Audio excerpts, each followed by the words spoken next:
Slacker by Korman. Chapter 1. Cameron Boxer. It was ill being a good thing for it to be. The basement was dim. The couch was soft and comfortable, perfectly molded to the contours of my butt by the thousands of hours I'd spent on it, and the aliens coming out of the smoldering wreckage of the mothership were dazed and slow, ripe for the blasting. It was a moment to savor, but there was no time for savoring. The controller was an extension of my hands as I took aim and fired. My friends Pavel and Chuck had my back, and also this guy Porg, who was in Malmö, Sweden. Their voices rang out through my headset. We were a tight-knit team, even though Pavel was playing from 3 doors down, Chuck from 2 blocks over, and Porg at a distance of 5,000 miles.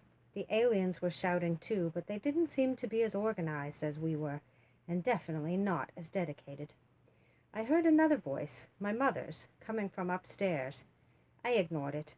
Nothing happened on Earth that could be important right now. The basement lights began to flash on and off. Now that annoyed me. With great effort, I had created a cave-like atmosphere, ideal for gaming, and here was Mom standing outside the cave, flicking a switch and ruining my concentration. "What?" I hollered, my fingers tapping at the Y control, which created a steady pulse of omega radiation that the extraterrestrials were especially sensitive to.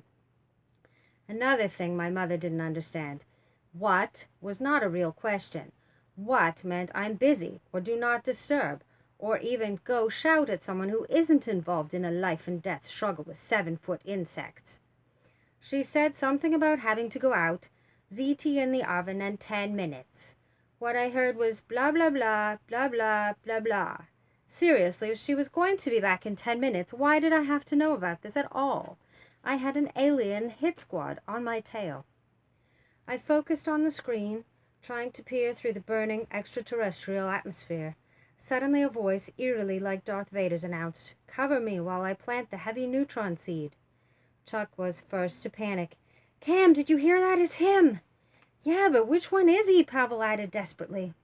Porg was babbling excitedly, but when he got too amped up, he switched to Swedish, so that wasn't much help. I stared at the hideous aliens on the screen, with their armored, insectoid bodies, undulating antennae, and cold, hooded eyes. It was impossible to tell which was being manipulated by the owner of that deep voice. I screamed one word, "Attack!" And we did, blasting away with lasers, disruptors, and antimatter grenades. I even threw rocks. It had to be the most intense battle we'd ever fought. It raged on and on and on. Pavel had to leave to eat dinner, and Borges' dad caught him and made him go to bed. It was just me and Chuck against a lone enemy holed up in the wreckage of his escape pod. We had him cornered, but you could tell by the way he was firing at us through a breach in the strontium field. But you couldn't tell by the way he was firing at us through a breach in the strontium field. "You'll never reach me in here," the deep voice leered. Of course, we should have expected that the last alien standing would be him. The gamer with the Darth Vader voice synthesizer had been stalking me online for months, foiling my Normandy invasions, sacking my quarterbacks, forcing my chariots out of the Circus Maximus, and battering me with steel chairs in extreme wrestling matches. I didn't even know the guy's name. Not his real one, anyway. He went by his gamer tag, Evil McKillPeople of Toronto, Canada, my arch nemesis. "What are we going to do, Cam?" Chuck was losing his nerve. "We can't blast through that strontium." "Aim for the breach," I advised. "But he's aiming at us." "And oh, hi, Mom. Dinner time already?" "Do not put down that controller," I ordered. "We've got him outnumbered." The next voice I heard wasn't Chuck's or Darth Vader's. It seemed to be coming from outside. What was it saying? I raised the headphones from my ears. "This is the Sycamore Fire Department. Is there anybody in the house?" Well, that had to be the stupidest question ever asked. Of course I was in the house. Why did the fire department want to know that? Without putting down the controller, I got up, ran to the high window, yanked away the pillow I'd jammed there for extra darkness, and peered outside. All I could see were fire engines, and guys in heavy raincoats and rubber boots. "What?" I exclaimed. And this time it didn't mean "do not disturb" or "I'm busy." It meant, why is the entire Sycamore Fire Department parked on our lawn? An enormous crash shook the foundation of the house. Heavy, running footfalls sounded upstairs. A moment later, the basement door was flung wide open, and one of those giant raincoats appeared on the stairs, enveloped in a thick cloud of smoke. "Kid, what are you doing down here?" he barked. "I'm finally going to beat Evil McKillpeople," I yelled back. "Your house is on fire." He shoved me upstairs, the controller still clutched in my hand. By that time, another firefighter had invaded the kitchen and found the baked ZT, a coal-black charred lump of carbon. "False alarm," he announced. "This casserole burned and the whole house filled with smoke. Neighbor reported it pouring out the windows." He turned to me. "Good luck getting that black off the ceiling." My mother's blah blah blah blah blah blah blah came back to me then, only this time it sounded more like, "I'm making a baked ziti for dinner. Wait 10 minutes and take it out of the oven." That probably would have been about an hour ago, back when the house still had a front door. I'd always wondered why firemen carry axes. Now I knew. I was bound to hear a whole lot about this later tonight. It was definitely going to disturb my lifestyle. Worst of all, when I finally went back down to the basement, the TV screen showed my character lying stone dead on the alien surface. Evil McKillpeople was standing over him, a leering grin on his green lips. Video games were exactly like life, only better. Both followed the laws of cause and effect. You take a turn too fast in a racing game, you roll your car. Or, in the real world, if you don't hear your mom talking about ziti in the oven, the fire department will bust down your door. It was easy to get a new race car. That happened with a touch of a button on your controller. Our door, on the other hand, turned out to be a non-standard size. "Fensterman says it's going to take a month to custom make a new one," raved my father, explaining why we now lived with a piece of plywood nailed across the front entrance of our house. For the next month, we would have to use the back door. Dad wasn't shouting because he was mad at me. He was shouting to be heard over the roar of the giant fans that stood all around, blowing out the smoke and burnt smell left over from the ziti. He also happened to be mad at me, just not as mad as Mom. "I ask one little thing of you, Cameron Boxer," she seethed. "One thing. Take out the ziti after 10 minutes and turn off the oven." "That's 2 things," I pointed out.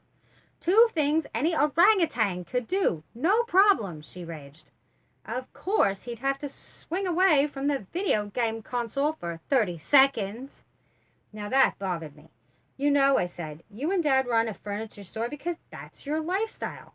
Video games are my lifestyle. I'm not a big furniture fan, but I don't dump all over it because I respect your lifestyle." My father's eyes bulged. "That lifestyle puts food on the table and clothes on your back, and it pays for things like video games and the electricity to run them." "First prize at Rule the World is $10,000, I reminded them. That was the East Coast Gaming Championship coming up in November. Pavel, Chuck, and I were in training, although I hadn't decided yet which of the guys to take on as my wingman. We called ourselves the Autumn Threesome, but Rule the World only accepted twosomes. Mom sighed. "It's not the money. It's not the dinner. It's not even the house full of smoke and the ruined door." "It's a little bit about the door," Dad corrected her. "And it'll be a little more if our insurance premium goes up because of this." Mom ignored him. "Look at yourself, Cam. You're pale as a ghost. You look like you just got out of prison. The best thing I can say about your grades is that you're not failing. You've never played a sport." "Too sweaty," I interjected. She forged on. "Or did drama. Too showy. Or joined a club. Too many strangers.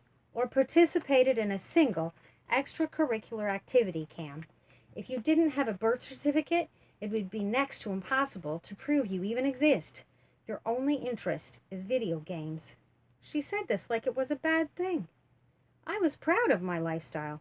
I saw this guy on TV once who said the key to happiness was to find what you love to do and do it. I had lived by that rule for every one of my 13 years. Obviously, I still went to school and flossed and got haircuts and flu shots and all that. Even the guy on TV admitted nobody could get away with only the good stuff. But if you kept the balance in favor of doing what you love, 80-20, let's say, you could be at least 80% happy, which was still pretty ill. My dad took up the lecture. We're not saying there's anything wrong with video games in moderation, but you don't do anything else. Sooner or later, it's going to cost you the chance to have any kind of a life that doesn't come with an avatar on a screen. Not to mention that you're hogging the game system that was bought for the whole family. Your poor sister has to go to a friend's house if she wants to play at all because you're always on hours. Melody's not a serious gamer like me, I defended myself.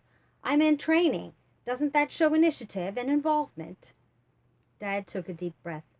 Listen up, kid. First of all, we're going to be using the back door for the next month. In that time, you will find something else to be interested in besides video games. It can be a sport. It can be a club. It can be anything you want, so long as it involves real human beings and it doesn't happen on a screen. I was horrified. But what about Rule the World? I've been practicing for months.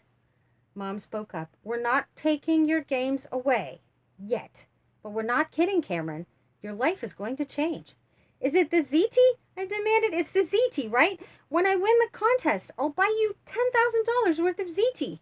Don't be ridiculous. Your future is worth more than any amount of ZT. This is going to happen, Cameron. It's going to happen before we have a real door again. And if it doesn't, you will lose that game system. I staggered back, honestly, like I'd been punched. I remembered something else the guy had mentioned on TV. There were always going to be people trying to mess up your lifestyle. I'd been on guard for those people my entire life, but I never dreamed they'd turn out to be my own parents.